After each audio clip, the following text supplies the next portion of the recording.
দেশের ৪৩টি সরকারি বিশ্ববিদ্যালয় এখন কাণ্ডারিহীন। এসব বিশ্ববিদ্যালয়ে উপাচার্য নেই। সরকার পরিবর্তনের পর তাদের বেশিরভাগ পদত্যাগ করেন শিক্ষার্থীদের দাবির মুখে। কোথাও কোথাও উপাচার্য, কোষাধ্যক্ষ, ডিন, প্রক্টর ও হলের প্রভোস্টরা পদ ছেড়েছেন। ফলে বিশ্ববিদ্যালয়গুলোতে প্রশাসনিক শূন্যতা তৈরি হয়েছে। একাডেমিক ও প্রশাসনিক কার্যক্রম স্থবির হয়ে পড়েছে। ১৬ দিন শূন্য থাকার পর গতকাল ২৬ আগস্ট ঢাকা বিশ্ববিদ্যালয়ের উপাচার্য পদে নিয়োগ পেয়েছেন বিশ্ববিদ্যালয়টির ডেভেলপমেন্ট স্টাডিজ বিভাগের অধ্যাপক নিয়াজ আহমেদ খান।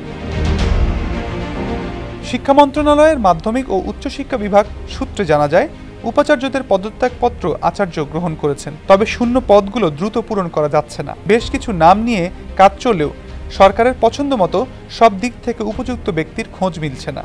মন্ত্রণালয়ের একটি সূত্র জানায়, উপাচার্য নিয়োগে কিছু মানদণ্ড নির্ধারণ করা হয়েছে। প্রথমেই রয়েছে, গত সরকারের আমলে সুবিধাভোগী ও সমর্থনকারী কাউকে উপাচার্য পদ দেওয়া হবে না। দ্বিতীয়ত, সংশ্লিষ্ট ব্যক্তিকে একাডেমিক স্কলার হতে হবে। তৃতীয়ত, প্রশাসনিক অভিজ্ঞতা থাকতে হবে।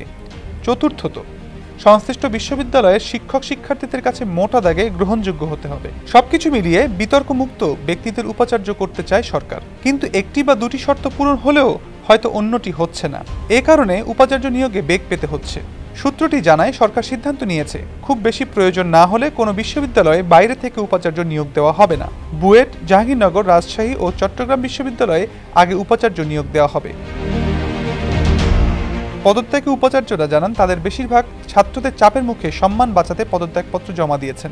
তবে চাপ দিয়ে পদত্যাগ করানো প্রসঙ্গে গত ২৫ আগস্ট মন্ত্রণালয়ের কর্মকর্তাদের সঙ্গে বৈঠকে শিক্ষা উপদেষ্টা ডক্টর ওয়াহিদুদ্দিন মাহমুদ বলেন, শিক্ষা প্রতিষ্ঠানে কাউকে পদত্যাগের জন্য বল প্রয়োগ করা যাবে না। জোরপূর্বক পদত্যাগে বাধ্য করে অস্থিরতা সৃষ্টি করলে প্রশাসন ভেঙে পড়তে পারে। শিক্ষক, কর্মকর্তা, কর্মচারীদের বেতন ভাতা পেতে অসুবিধা হবে। তিনি বলেন, শিক্ষাঙ্গনে শিক্ষক শিক্ষার্থীদের যে ধরনের সম্পর্ক আশা করা হয় সেটি ফিরিয়ে আনতে হবে এবং কাউকে অপমান করা যাবে না। Redmi 13 স্টাইল বানাই দুনিয়া কাঁপায়। ১৯৭৩ সালের আদেশে চলা ঢাকা, রাজশাহী, চট্টগ্রাম ও জাহাঙ্গীরনগর বিশ্ববিদ্যালয় পুরোপুরি স্বায়ত্তশাসিত। ৪টি বিশ্ববিদ্যালয়ের উপাচার্যই পদত্যাগ করেছেন। জাহাঙ্গীরনগর বিশ্ববিদ্যালয়ের রেজিস্ট্রার ABM আজিজুর রহমান বলেন, উপাচার্য, সহ উপাচার্য এবং কোষাধ্যক্ষ না থাকায় প্রায় সব ধরনের কাজ বন্ধ রয়েছে। পদত্যাগের এই হিড়িকে বিশ্ববিদ্যালয়গুলোতে শুধু উপাচার্যরাই নন, বরং অন্যান্য পদের অনেক কর্মকর্তাও এই তালিকায় রয়েছেন। ঢাকা বিশ্ববিদ্যালয়ের উপাচার্যরা পদত্যাগ না করলেও পদত্যাগ করেছেন কয়েকটি হলের প্রভোস্ট। রেজিস্ট্রার পদে নেই কেউ।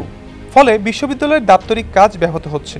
গত 18 আগস্ট বিশ্ববিদ্যালয়ে হেনস্থার শিকার হন এক নারী শিক্ষার্থী। এই ঘটনার বিচার দাবিতে প্রক্টর অফিসে যান ভুক্তভোগী সহপাঠীরা, কিন্তু সেখানে গিয়ে জানতে পারেন পুরো প্রক্টোরিয়াল বডি পদত্যাগ করেছে।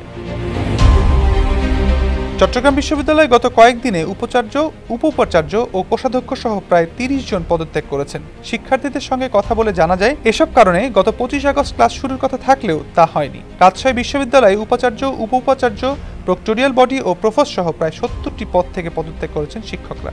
রংপুরে বেগম রোকেয়া বিশ্ববিদ্যালয়ে রেজিস্ট্রার ছাড়া প্রশাসন, প্রক্টোরিয়াল বডি, প্রফোস্ট সহ ২০টি পদ থেকে শিক্ষকরা পদত্যাগ করেছেন।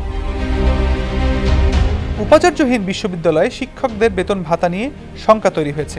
জাহাঙ্গীরনগরের মতো পুরনো বিশ্ববিদ্যালয়ে এমন সংকট না হলেও বেগম রোকেয়া, বঙ্গবন্ধু শেখ মুজিবুর রহমান বিজ্ঞান ও প্রযুক্তি বিশ্ববিদ্যালয়, শেখ হাসিনা বিশ্ববিদ্যালয়ের মতো নতুন বিশ্ববিদ্যালয়ে এই সংকট দেখা দিয়েছে।